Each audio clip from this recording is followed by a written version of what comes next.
وعلى آله وصحبه ومواله ولا حول ولا قوة إلا بالله وبعد. Alhamdulillah, segala puja dan puji hanya milik Allah subhanahu wa ta'ala. Salawat dan juga salam kita hadiahkan kepada Rasul kita Nabi besar Muhammad sallallahu alaihi wa ala alihi wasallam.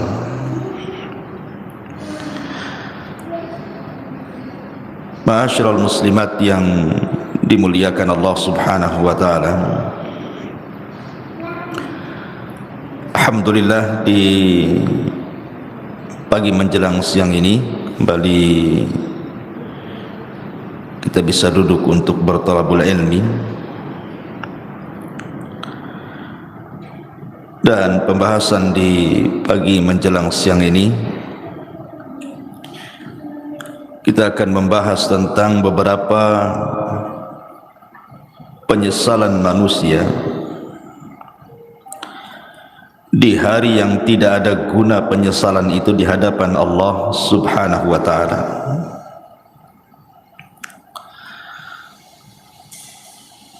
Ma'asyiral muslimat yang dimuliakan Allah subhanahu wa ta'ala, apa saja keinginan-keinginan manusia yang merupakan penyesalan dirinya dan tidak ada gunanya. Penyesalan itu tidak ada gunanya lagi.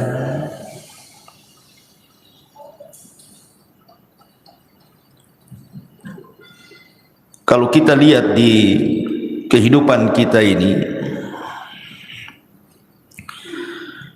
kita bertanya kepada orang-orang yang diberikan kekayaan oleh Allah subhanahu wa ta'ala,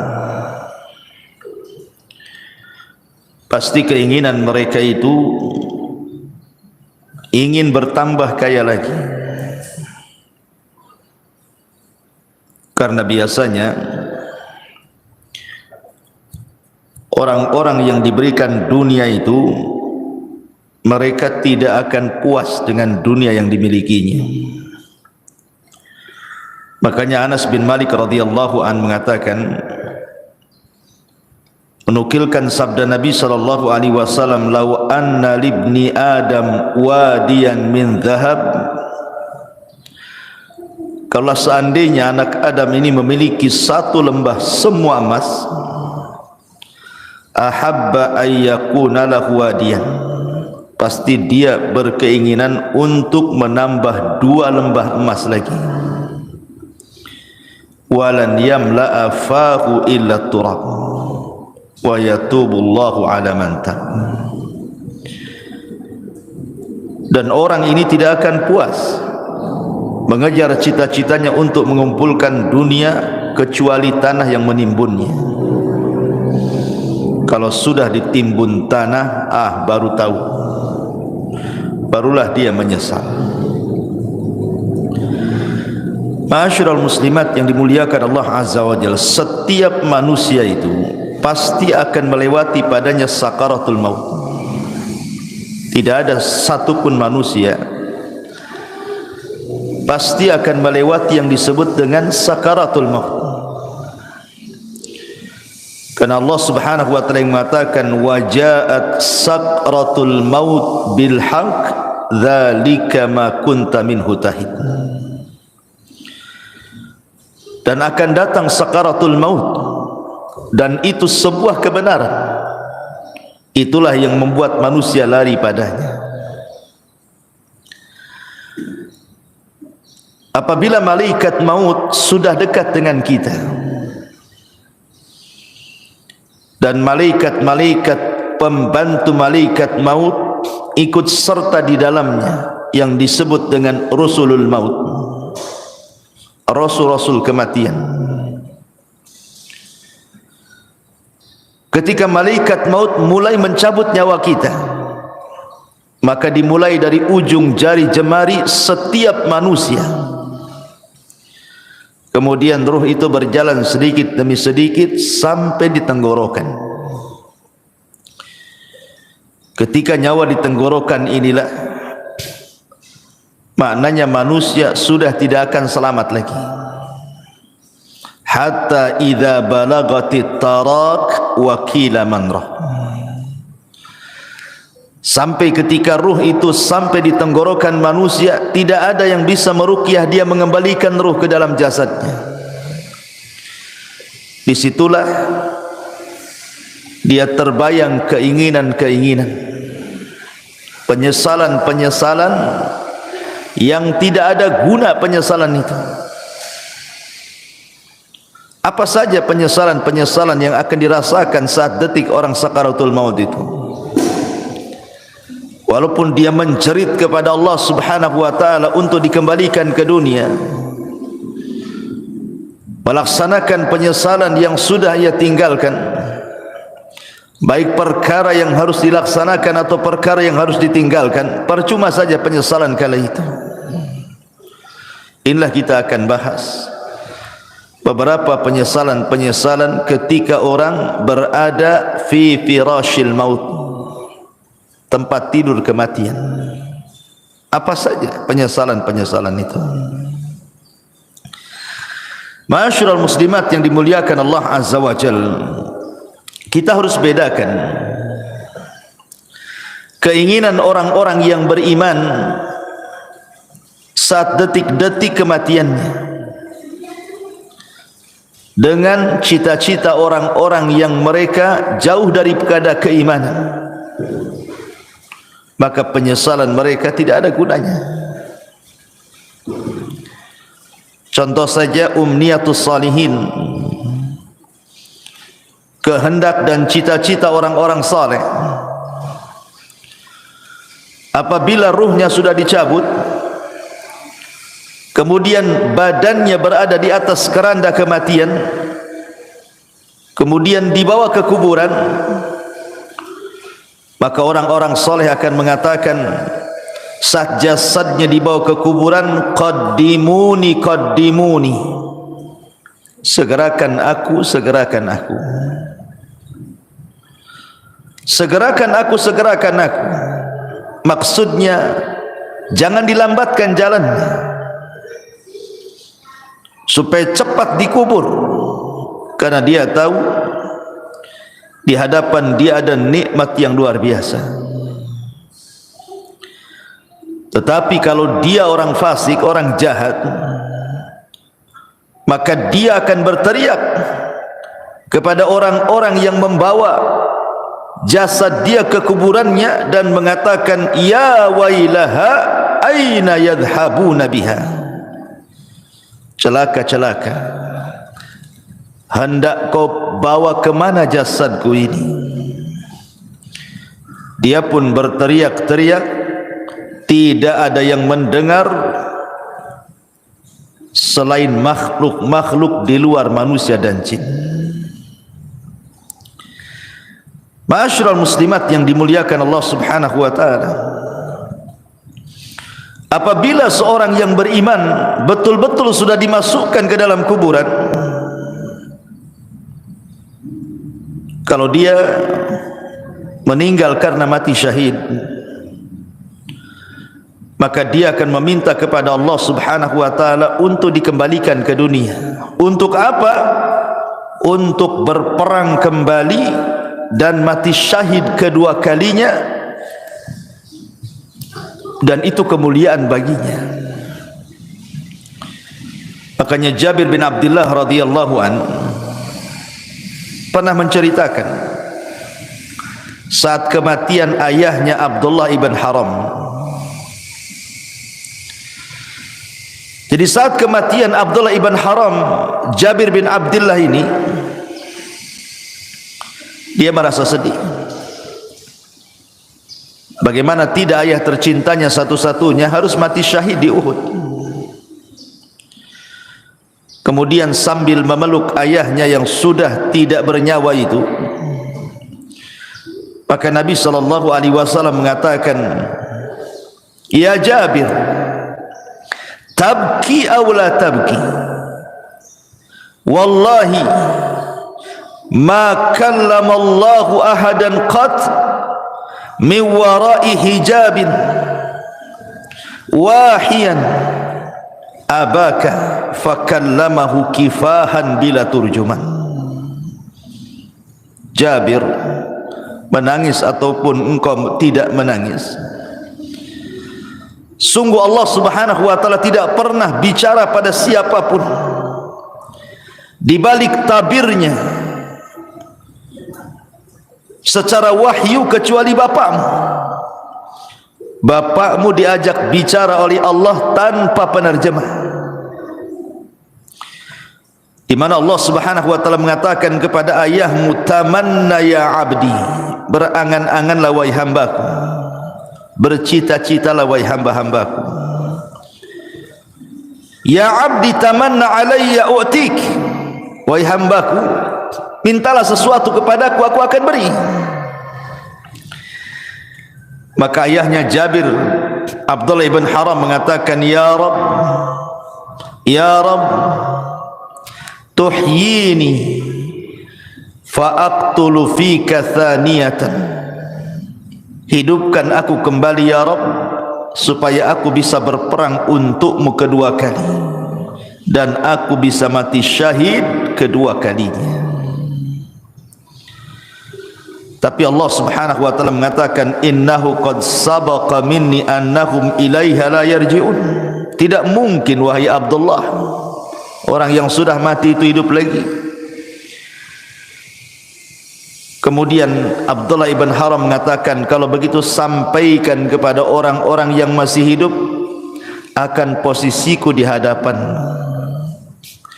Maka Allah Subhanahu wa taala turunkan ayat, wala tahsabannal ladzina qutilu fi sabilillahi amwatan bal ahya inda rabbihim yurzaqun. Jangan kau sangka orang-orang yang mereka mati di jalan Allah, terbunuh dalam jihad, mereka mati. Tidak, mereka hidup. Mereka diberikan rizki di hadapan Allah Subhanahu wa ta'ala. Inilah cita-cita orang-orang yang beriman. Walaupun cita-cita ini mustahil dilakukan, mustahil terkabulkan, tapi cita-cita mereka mulia, ingin hidup kembali, ingin berperang karena Allah, dan ingin mati syahid kedua kalinya. Begitulah umniyatus salihin, angan-angan orang-orang yang saleh. Makanya dalam surah Yasin ada satu kisah yang disebut dengan Habibun Najjar. Dalam surah Yasin itu ada kisah yang disebut dengan kisah Habibu An-Najjar. Bagaimana kisahnya Habibun Najjar itu? Jadi suatu hari di sebuah perkampungan di zaman setelah Isa bin Maryam, sebelum diutusnya Nabi sallallahu alaihi wasallam, di kampung itu atau daerah itu sangat penuh dengan kezaliman, penuh dengan kesyirikan. Diutuslah oleh Allah Subhanahu wa taala dua nabi untuk mendakwahi kampung tadi.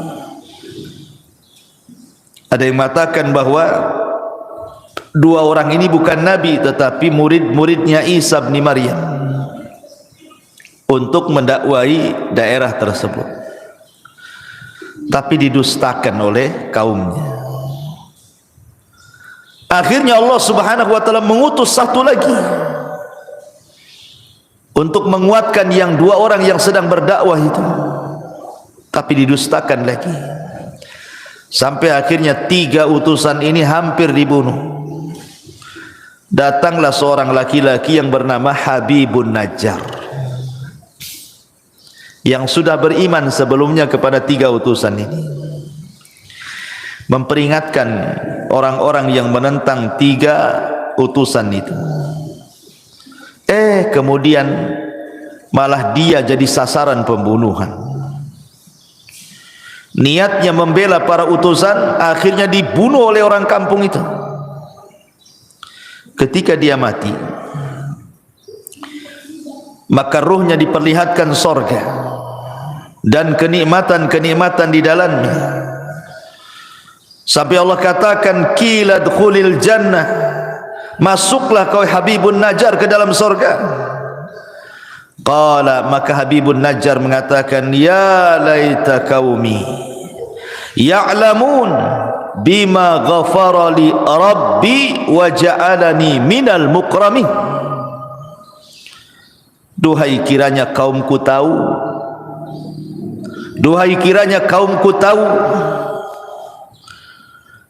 dengan apa yang Allah berikan dari ampunannya kepadaku, dan dia telah menjadikan aku orang-orang mulia, tentu mereka tidak akan mendustakan para utusan itu, katanya.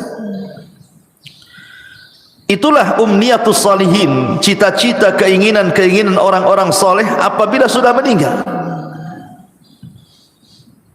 Akan tetapi di sana ada yang disebut dengan umniyatut talihin, keinginan, cita-cita, penyesalan dari orang-orang yang tidak memiliki keimanan, orang fasik, orang jahat. Tetapi keinginan mereka hanyalah sebuah penyesalan, tidak ada guna. Apa saja itu? Pertama, mereka akan menyesal karena mereka meninggalkan sholat. Orang-orang yang sedang sakaratul maut ataupun orang-orang yang sudah mati, maka mereka akan menyesal kenapa ketika mereka masih sehat, masih hidup normal, mereka meninggalkan sholat. Ini yang akan jadi penyesalan orang-orang yang sedang sakaratul maut itu. Kenapa dulu aku meninggalkan sholat? Sampai-sampai disebutkan dalam hadis Abu Hurairah radhiyallahu anhu, suatu hari Nabi SAW lewat di sebuah kuburan. Kemudian Nabi bertanya, man sahibu hadal qabri, siapa yang dikubur di sini? Rasul bertanya kepada para sahabat, siapa orang yang dikubur di kuburan ini? Maka para sahabat mengatakan, fulan wa fulan, fulan dan fulan wahai Rasul. Maka Nabi SAW mengatakan, rak'atani ahabbu ila hadha min baqiyati dunyakum, wa fi riwayatin rak'atani khafifatani mimma tahkiruna yaziduha hadha fi amalihi ahabbu ilaihi min baqiyati dunyakum. Kata Nabi, 2 rakaat lebih dicintai orang yang ada di kuburan ini dibandingkan dunia yang kalian miliki. Dalam riwayat, 2 rakaat solat yang ringan yang kalian remehkan, tapi itu bisa menambah amalannya, itu lebih dicintai orang yang dikubur ini dibandingkan seisi dunia yang kalian miliki. Subhanallah. Orang-orang yang dikubur itu, Bu, atau orang-orang yang sedang sakaratul maut itu, mereka dicita-citakan ingin sholat, walaupun hanya 2 rakaat yang ringan, yang mudah dilakukan.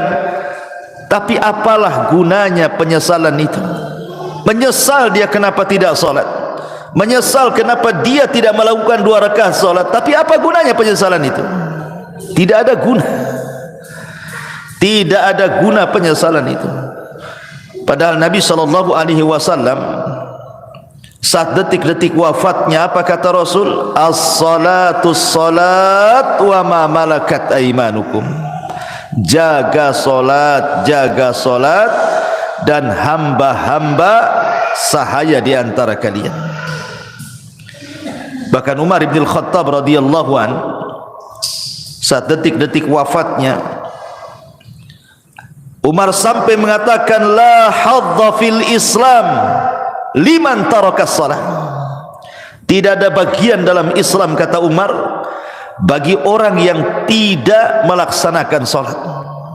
Itu di akhir-akhir usia Umar, saat detik wafatnya, dia ingatkan soal salat. persis seperti wasiat Nabi sallallahu alaihi wasallam, as-salatus salah wa ma malakat aymanukum. Maka sebelum waktu itu akan datang, penyesalan akan diungkapkan. Tapi apalah gunanya penyesalan itu di hadapan Allah?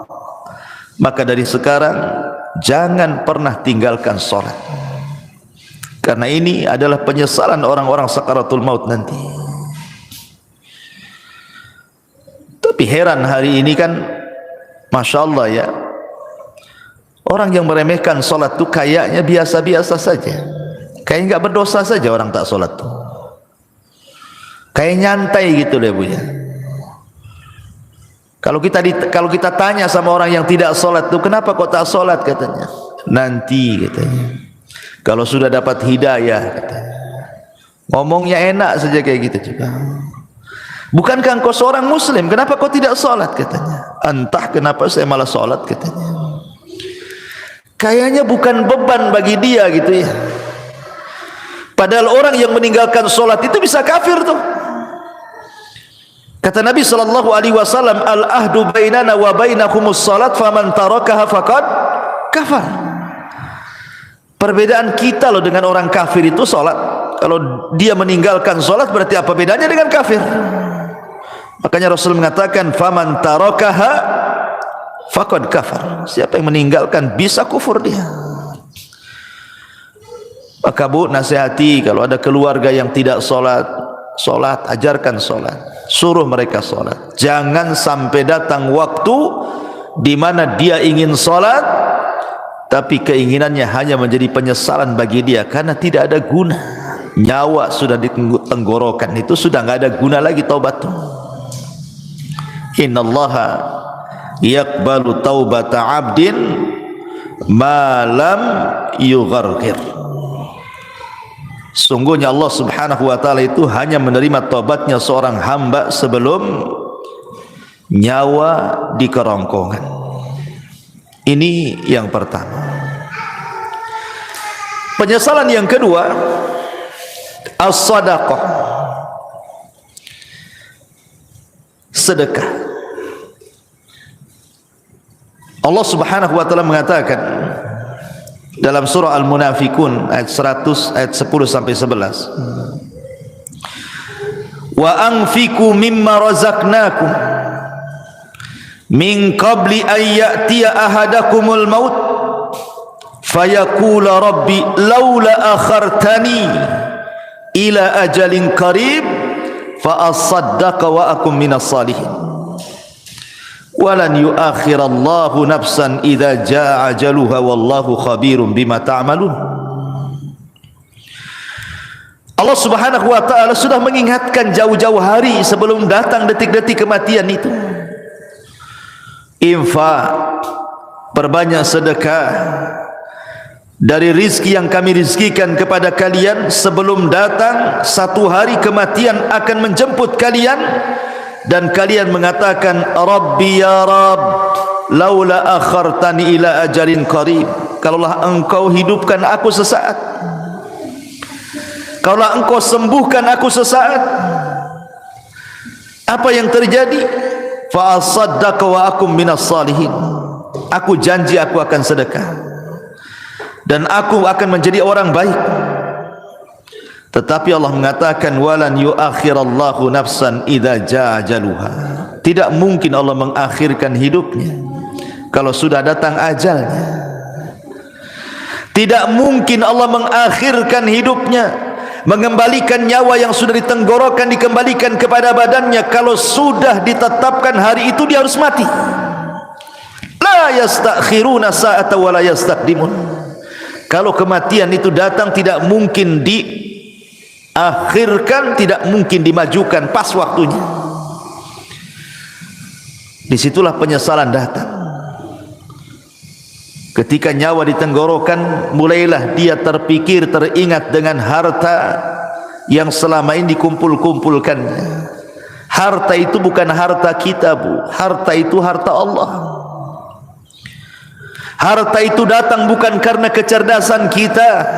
Harta itu datang bukan karena jerih payah kerja keras kita, bukan pula karena jabatan-jabatan kita. Tidak, semua harta itu datang dari Allah.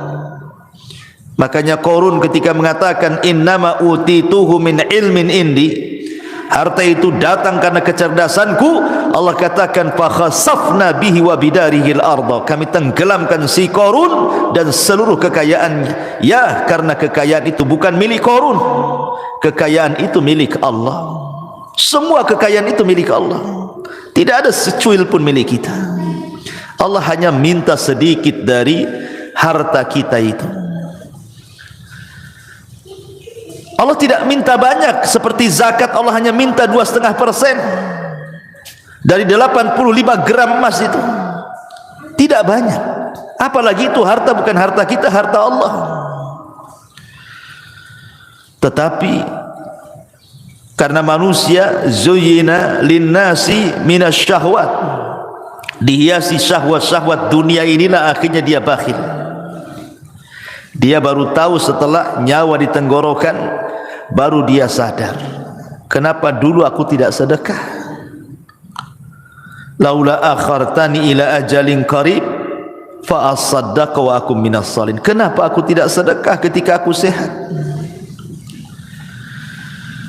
Maka bagi anda yang Allah subhanahu wa ta'ala limpahkan rizki yang luas, dengan mudah anda mencari rizki itu tanpa ada kesulitan. Itu nikmat yang besar yang Allah subhanahu wa ta'ala anugerahkan kepada anda. Banyak-banyaklah sedekah, karena Rasul yang mengatakan maluka ma akalta fa afnaita wa ma labista fa ablaita wa ma tasaddaqta fa abqaita. Hartamu, kata Rasul, yang kau makan pasti habis, yang kau pakai pasti usang, yang kau sedekahkan itulah yang bermanfaat untuk kematian. Karena apabila seseorang meninggal dunia, nyawa sudah dicabut oleh Allah, yang pertama terpisah dari badan ibu itu adalah harta. Yang pertama terpisah dari badan ibu adalah harta. Pertama orang mati ini dicabut nyawanya, yang pertama berpisah hartanya. Tidak ada hubung kait dia dengan harta lagi. Bahkan sekaya apapun orang yang meninggal itu, tetap saja sama keluarganya dibelikan kain kafan yang harganya murah. Bukan karena dia orang kaya kafannya mahal, tidak. Kafannya pun tetap itu juga yang sangat murah, tidak berharga. Karena pertama kali dia meninggal, yang terpisah dari hidup dia itulah hartanya dulu. Baru kemudian dibawa di atas keranda, diiringi dengan keluarganya, kemudian dimasukkan ke liang lahat, kemudian dikubur di situ sama keluarganya, kemudian keluarganya pulang, barulah dia terpisah dengan keluarganya. Tapi yang pertama terpisah dari badannya adalah hartanya. Di saat itulah dia menyesal dan mengatakan laula akhartani ila ajalin qarib fa asaddaqa wa akum minas salihin. Ya Rabb, kalaulah engkau akhirkan kehidupanku sesaat, tidak apa-apa, aku akan sedekahkan tuh harta-hartaku tuh, dan aku akan termasuk orang yang baik. Tetapi apakah umniyatut talihin ini, cita-cita orang-orang yang seperti ini bermanfaat bagi dia? Tidak ada guna. Harta sebanyak apapun kalau anda sudah meninggal, harta itu tidak bisa diambil lagi oleh anda, kan? Karena sudah menjadi rebutan ahli warisnya. Kenapa ketika kita masih hidup kita tidak sedekah? Ketika sudah mati baru kita teringat sedekah. Itu namanya penyesalan yang tidak guna, penyesalan yang tidak ada guna bagi dia. Percuma penyesalannya. Ini yang kedua, sedekah. Yang ketiga, al-amalus salih, beramal saleh. Allah subhanahu wa ta'ala berfirman dalam surah Al-Mu'minun ayat 99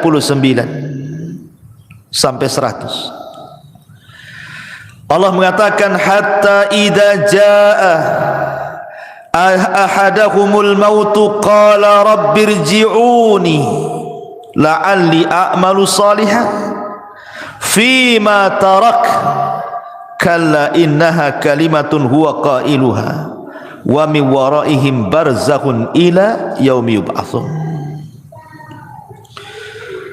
hatta idza ja'adahumul maut, apabila kematian datang kepada salah seorang di antara mereka, qala, dia pun mengatakan, Rabbirji'uni, ya Allah, kembalikan aku ke dunia walaupun sesaat, la'alli a'malu salihan, agar aku bisa beramal saleh, fima tarak, terhadap apa yang kutinggalkan selama aku masih hidup.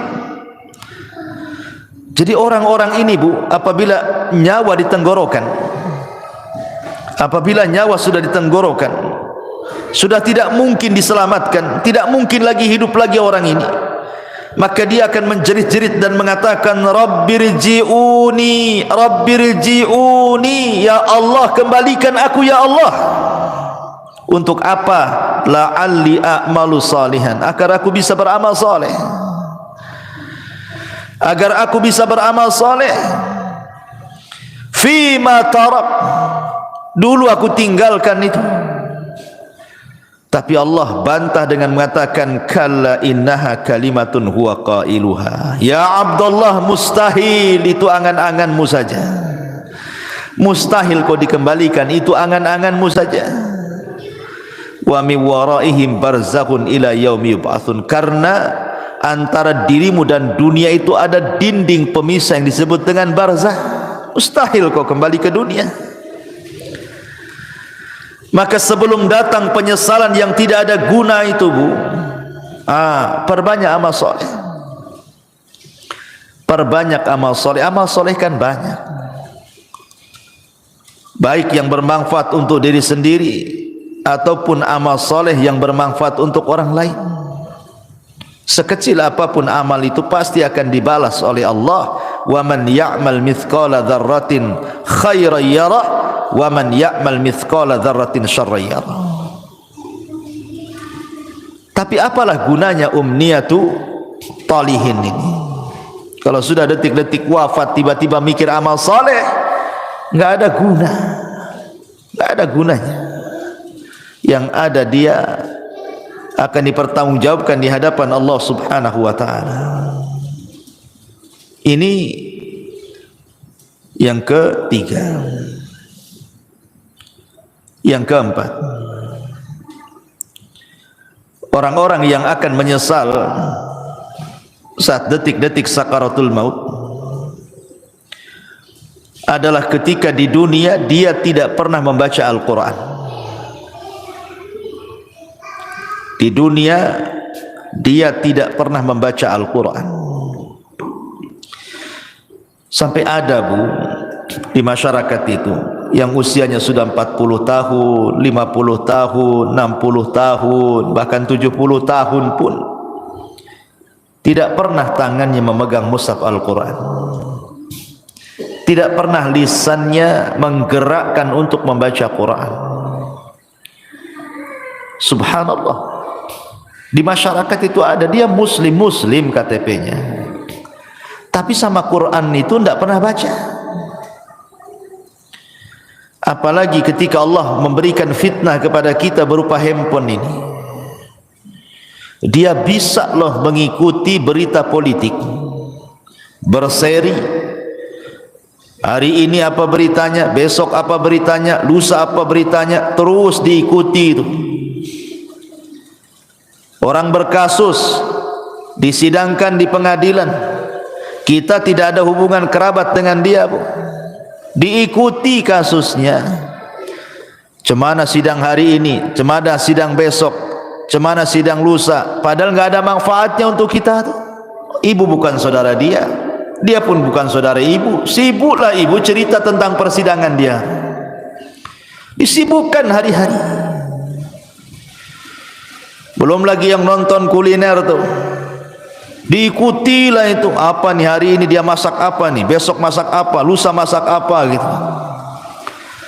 Atau artis tertentu yang suka mamer-mamerkan kekayaan itu, Bu, diikutilah blognya itu, jadi subscribe-nya lagi, langganan dia. Wah, ini baru ngupload nih si Atris ini, Apalah gunanya ibu dengan artis itu? Nggak ada guna kan? Manfaatnya apa? Dia yang kaya, ibu yang dalam ludah yang nengok di handphone itu kan, nggak ada guna tuh. Ngapain ngikut-ngikut kayak gitu itu? Coba kalau nggak ditonton artis itu, bangkrut juga dia. Jangan ditonton, nggak akan dia dapat duit juga. Karena itu sama kan, kalau kita nonton kan habis pulsa kita, itu sama kita ngasih uang sama orang kaya itu. Ibu sudah miskin, artis ini kaya, nonton program dia, uang kita habis di pulsa, dia pula dapat duit. Akalnya di mana coba? Hilang akalnya orang tuh. Hari-hari kok bisa dia ngikutin tuh ya? Padahal yang ditontonkan kepada kita itu tidak ada guna dunia akhirat tuh. Tidak menambah kekayaan kita, ya tidak menambah pahala kita. Yang ditonton dia sedang pamer-pamer rumah, pamer-pamer kendaraan, pamer-pamer jalan-jalan, pamer-pamer anaknya, pamer-pamer istrinya, suaminya. Na'udzubillah, thumma na'udzubillah. Ittaqillah, bertakwa kepada Allah, bertakwa, takut kepada Allah. Masih ada program yang manfaat di handphone itu. Bisa kita dengarkan mengaji, murotal, ustaz-ustaz ceramah. Adalah manfaat itu. Kalaulah tidak manfaat dunia, manfaatlah untuk akhirat. Ya. Sekarang tidak ada alasan orang tidak mengaji itu, karena sekarang handphone sudah di tangan masalahnya, dan aplikasi Quran ada di dalamnya. Kalau dulu orang nenteng-nenteng mushaf itu mungkin malu. Kalau nenteng mushaf kemudian ibu ya sambil ke arisan bawa mushaf gitu ya, mushaf gede itu bukan? Pasti kata orang arisan, ibu ini salah tempat, musola sebelah sana bu katanya. Lah kok bilang musola sebelah sana katanya? Karena ibu nenteng mushaf, disangkanya mau yasinan. Tapi kalau sekarang ini kan nenteng-nenteng handphone ini nggak ada orang malu. Justru kalau tidak punya handphone malu pula dia.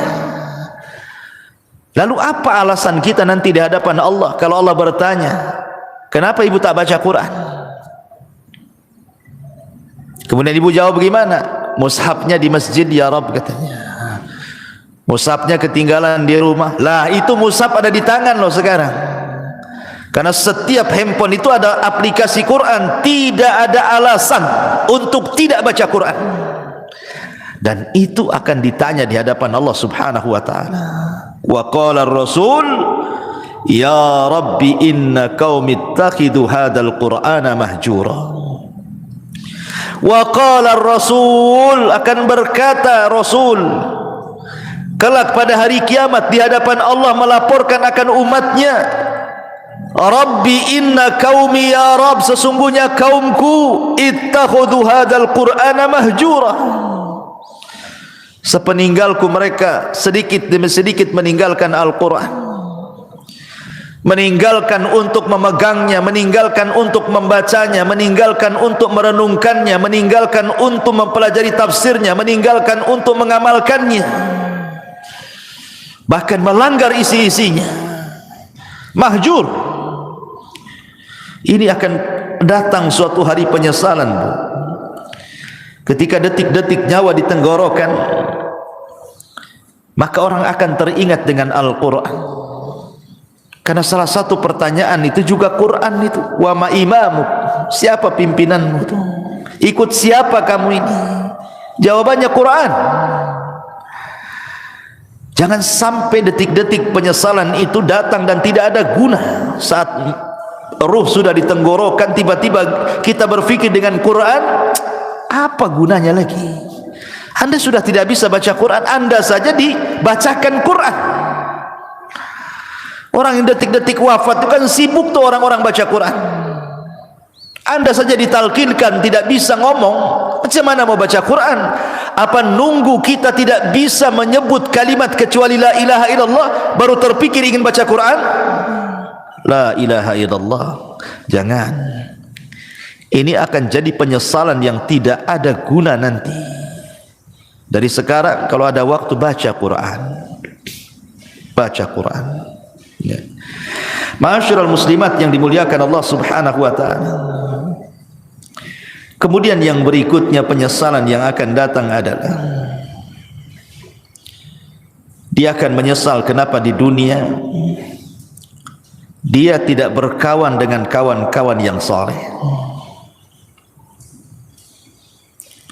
Karena di dunia ini kan orang terkadang menghabiskan waktu dengan kawan-kawan yang tidak ada manfaat untuk akhirat. Kita lihat para pengusaha, orang-orang kaya itu, ya kawannya sesama pengusaha kan. Kalau orang miskin ya sama orang miskin lah kawannya kan. Pengusaha tak mau juga berkawan sama ibu pula. Ya. Biasanya kan begitu kan. Kawan itu kan seprofesi itu. Pamanya olahraga lah kan itu.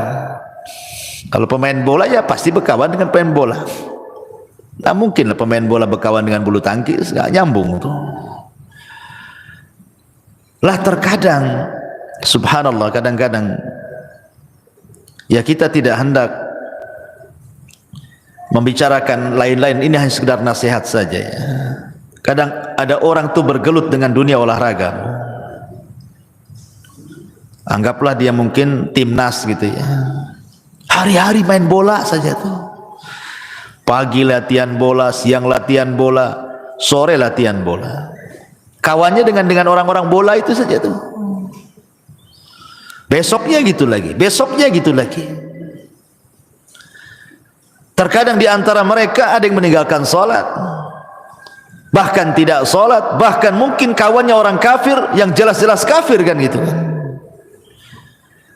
Olahraga itu tidak diharamkan, bahkan boleh jadi itu sebuah hal yang dianjurkan untuk kesehatan. Tapi kalau itu menjadi tujuan hidup, 1 hari, 2 hari, 1 bulan, 2 bulan, 1 tahun, 3 tahun, sampai habis waktunya hanya untuk memikirkan bola saja, ini akan jadi penyesalan. Akan jadi penyesalan. Orang-orang kaya yang berbisnis hanya hubungannya dengan orang kaya saja. Setiap ketemu bicara bisnis, setiap nelpon bicara bisnis. Pokoknya di otaknya bisnis, bisnis, bisnis, bisnis. Tidak ada diluangkan waktu untuk ibadah, itu tidak ada. Dari mulai dia muda sampai dia tua, itu aja kawannya. Tidak mau dia berkawan dengan orang soleh, dengan ustaz, dengan kiai, dengan ajengan, dengan teman-teman yang rajin ke masjid. Tidak ada. Hanya disibukkan, dilalaikan dengan dunia saja. Atau hari ini mungkin kawannya handphone lah, seperti yang saya sudah contohkan tadi. Disibukkan dengan nengok blog artis, terus itu aja ditonton, sibuk komen-komen sana sini. Ini akan jadi penyesalan Bu pada hari kiamat.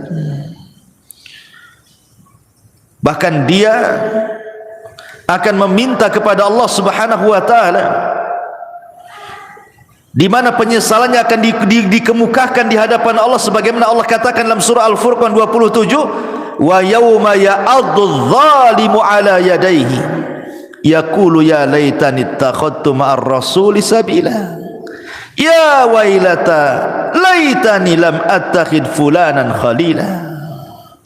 Pada hari di mana orang zalim menggigit jarinya dan mengatakan, duhai celaka, kenapa ketika aku masih sehat di dunia aku tidak mengambil Rasul sebagai kawan?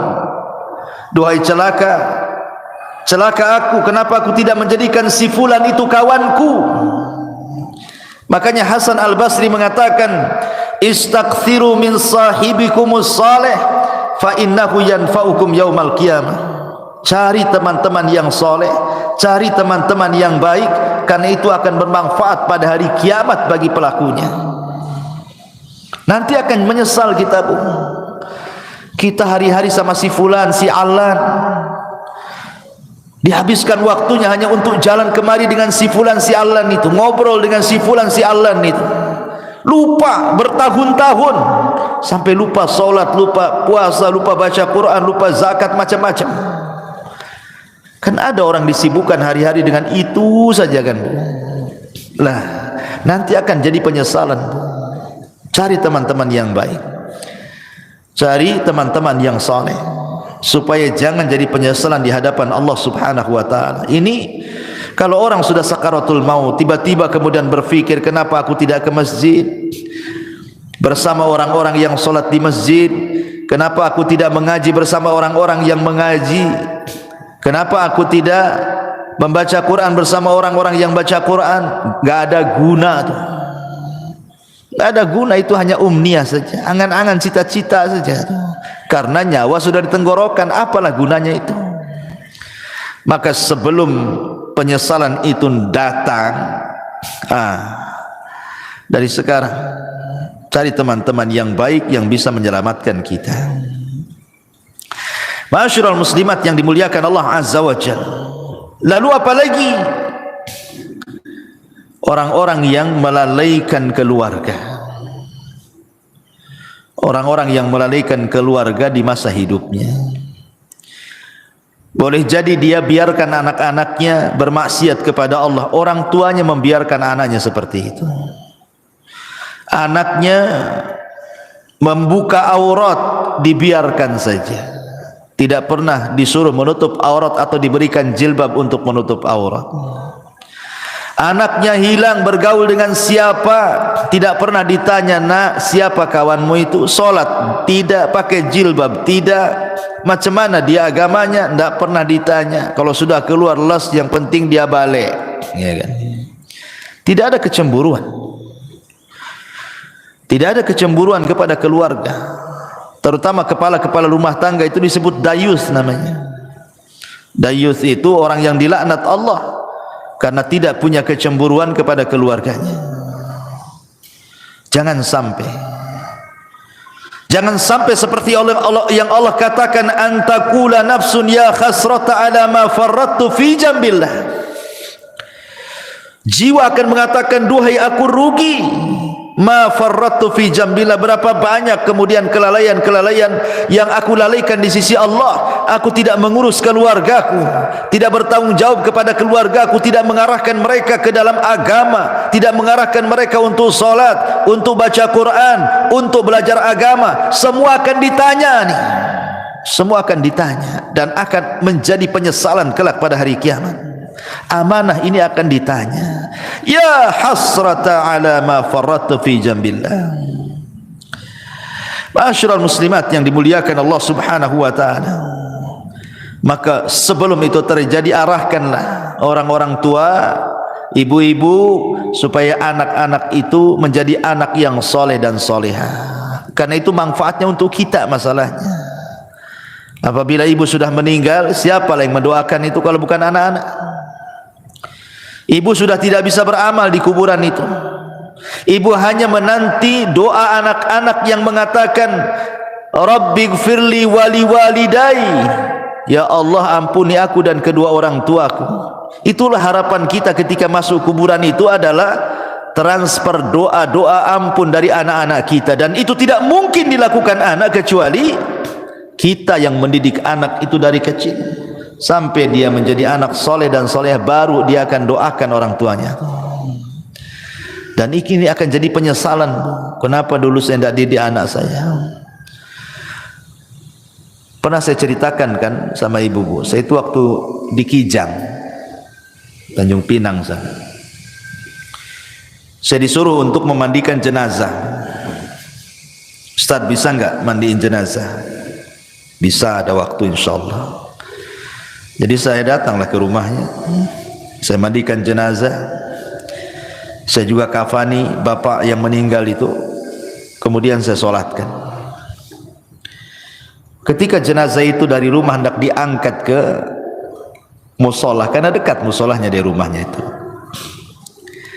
Kan biasa bu, kalau ada orang meninggal kan depan rumah pasti sudah dipasang terop, kursi-kursi sama RT di situ itu. Jadi setelah kemudian jenazah itu di masjid, coba saya tanya, mana keluarganya, mana keluarganya?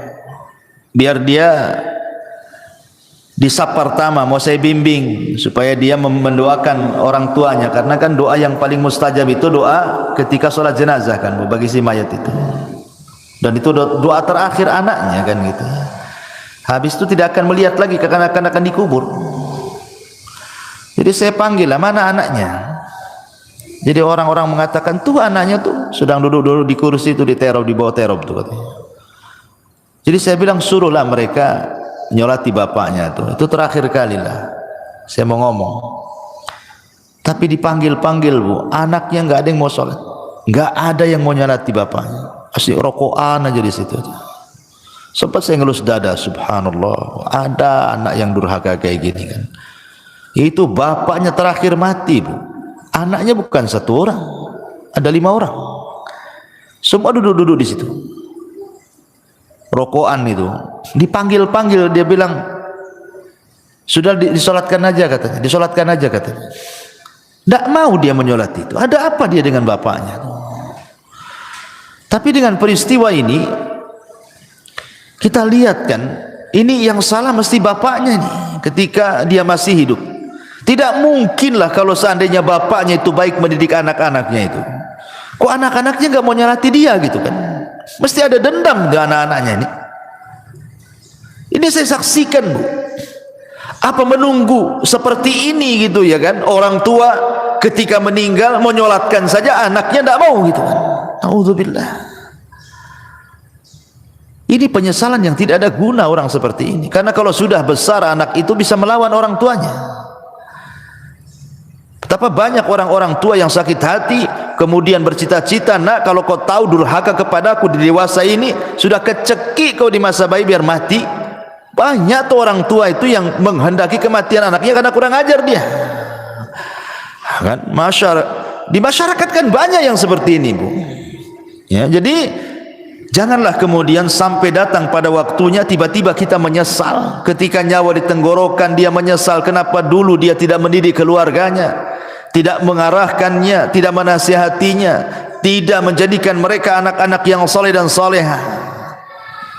Umniyatut talihin yang seperti ini, umniyatut talihin, bukan umniyatus salihin namanya. Angan-angannya orang-orang jahat, percuma, nggak ada guna ya. Maka inilah perkara-perkara bu, jangan sampai seseorang itu di detik-detik wafatnya banyak hal yang dicita-citakan tetapi tidak mungkin terlaksana dan tercapai karena sudah tidak ada lagi hubungan antara kehidupan dunia. Kita sudah masuk alam barzah, masalahnya alam kematian, ada barzah di situ pemisah. Dan kalau orang sudah masuk kubur itu tidak mungkin sholat, puasa, zakat, haji, tak mungkin. Dia sedang sibuk dipertanggungjawabkan di hadapan Allah semua amalannya, sedang ditanya man rabbuka wa man nabiyuka wa madinuk.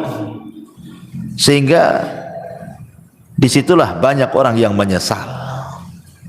Wallahu a'lam bishawab. Inilah perkara-perkara yang akan menjadi bahan penyesalan bagi orang-orang saat detik-detik wafat ataupun setelah kematian. Wallahu a'lam. Mudah-mudahan yang sedikit ini ada manfaatnya bu. Nah, silakan kalau ada yang mau bertanya, tafadhal. Pertanyaan Ustaz. Iya. Apa tanggung jawab anak tatkala ada orang tua kita yang tidak bisa membaca Al-Quran, sementara mereka giat menyuruh anaknya belajar membaca Al-Quran supaya tidak seperti mereka? Apa yang harus dilakukan anak apabila orang tuanya tidak bisa baca Quran tapi orang tuanya nyuruh-nyuruh baca Quran gitu? Iya. Kiat anak tetap menasihati orang tua. Orang tua tetap harus baca Quran. Setua apapun ibu, tetap harus baca Quran. Baca Quran itu tidak terbatasi waktu dan usia. Justru makin tua, makin rajin baca Quran harusnya. Ustadz ibu saya tak bisa baca Quran. Macam mana tuh? Tapi dia nyuruh-nyuruh saya untuk belajar Quran. Ambil positifnya. Dia kan sudah nyuruh baca Quran, berarti itu positif tuh. Jangan ambil negatifnya. Ah, ngapain ibu aja nggak baca Quran, saya ikut-ikut lah kan gitu. Ambil positifnya. Kemudian yang kedua, nasihati ibunya. Nasihati ibunya. Jangan pernah malu untuk membaca Quran. Ustaz, saya tidak bisa baca Quran, datangkan orang yang mengajarkan Quran. Lebih baik ibu keluar uang untuk membayar orang baca Quran atau datang ke tempat-tempat belajar Quran yang gratis, kan ada tuh. Sampai di Batu Haji itu kan umat-umat di sana, masya Allah luar biasa. Mereka membuat kelas-kelas Quran. Nah, kebetulan saya pembinanya di situ. Jadi mengambil anak-anak jalanan, orang ibu-ibu yang jual-jual koran di lampu merah. Nanti didekati gitu kan sama umat di sana itu. Berapa penghasilannya sehari? Oh sekian. Ya udah saya kasih uang sekian tapi kau belajar Quran. Banyak yang belajar Quran di Batu Haji itu. Coba kalau ibu-ibu di sini kayak di sana kan mantap tuh bukan? Tapi ibu-ibu di sini centang perenang masalahnya. Ngaji saja malas gitu. Gitu ya. Jadi jangan malu datang, atau kalau punya duit nih cari orang yang bisa mengajarkan Iqra dulu kan itu kan. Sekarang kan masya Allah ya, nikmat Allah itu Allah mudahkan dari segi apa? Banyak penemuan-penemuan, metode-metode yang dulu baca Quran itu jadi momok orang itu, susah untuk bisa baca Quran. Zaman saya kecil mungkin ibu ngalami lah, kita kalau belajar Quran itu pakai turutan kan bu ya kan, pakai turutan juz amma tuh, lama 2-3 tahun tuh nggak bisa baca Quran tuh, masih susah gitu mau nyebut itu ya, mau tajwidnya apalagi itu susah, nggak lancar itu 2-3 tahun itu. Tapi sekarang lo ada metode ditemukan 24 jam dia bisa mampu untuk mengenal huruf-huruf hijaiyah. Ditemukan metode tuh, metode 3 hari bisa baca Quran, metode 10 hari bisa baca Quran. Allah mudahkan loh semuanya dengan ditemukan metode-metode mudah. Lah sekarang sudah ditemukan metode-metode mudah, kok tidak mau belajar Quran? Dulu orang-orang dulu ketika susah ditemukan metode-metode ini sehingga 2-3 tahun baru lancar itu, oh sampai dipecut-pecut sama orang tuanya. Saya masih ingat dulu itu waktu di kampung belajar Quran itu ngantri di depan Pak Ustadz tuh yang ngajar Quran tuh, kalau ngantuk itu diambil korek api bu, kemudian dibakar alisnya tuh. Saya masih ingat itu ya, itu zaman dulu tuh. Nanti nih kalau salah beberapa kali bu direndam di kolam, di masjid itu di Jawa Barat tuh kan ada kolam tuh. Ini kalau nggak bisa bu direndam di kolam tuh, menunjukkan malas anak itu. Tuh orang dulu tuh pendidikannya Quran tuh kayak gitu kan. Sekarang alhamdulillah tidak ada kekerasan lagi, dan sekarang juga ditemukan metode-metode mudah gitu. Lah kalau sudah ditemukan metode-metode mudah, kok tidak mau belajar Quran, itu aneh. Ustaz, orang tua saya sudah tua kali, tidak mungkin lah belajar Quran, sakit-sakitan. Ya sudahlah, kalau memang mustahil dia didengarkan Quran saja lah. Dengarkan murotal. Kalau tidak mau belajar Quran, dengarkan Quran. Nah itulah terakhir, apalagi ya. Wallahu a'lam.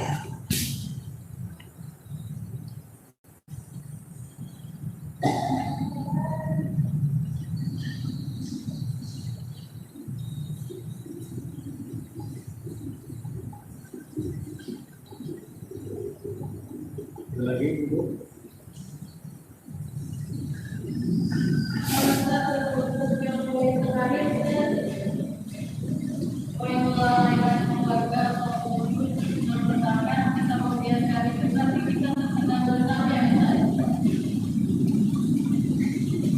Mana?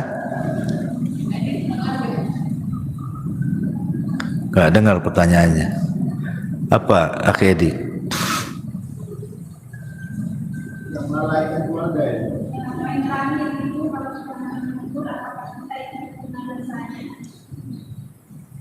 Yang melalaikan keluarga semasa hidup Ustaz. Nah, tatkala kita tidak menegur, apakah kita terkena dosanya? Oh iya, alhamdulillah. Ya kalau seandainya kita bagian daripada keluarga tersebut, ya kita harus menegurnya.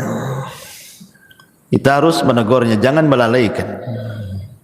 Kalau kita bagian daripada keluarga tersebut, itu dalam rangka tanasuh wa tawassaw bil haqqi wa tawassaw bis sabri namanya. Saling tanasuh dengan kebenaran. Tegur.